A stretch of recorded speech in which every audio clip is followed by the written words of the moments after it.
хай. Тэгээд өмнө гинэ хот руу яваад тэгээд тэр хотоос хөдөө яваад тэгээд сүлжээгүй байгаад тэрийг болохоор тэгээ YouTube хийж чадахгүй байгаа. Тэгээд нэлийн удажлаа. Тэгээд би одоо яг гэртээ ирсэн юм байна.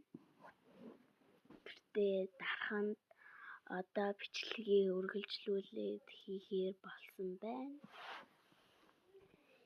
Би танарт нэг юм хэлье. Roblox-ийн хувьд солиотой байлээ л дээ. Тэгээд тэрийг одоо 8 цаг 2 минут болсон байна. Тэгээд 8 цаг 5 минутанд тэр бичлэгийг оруулна. Тэгээд 8:05 гэхээр тэр бичлэгийг үзээрэй гэж хэлье.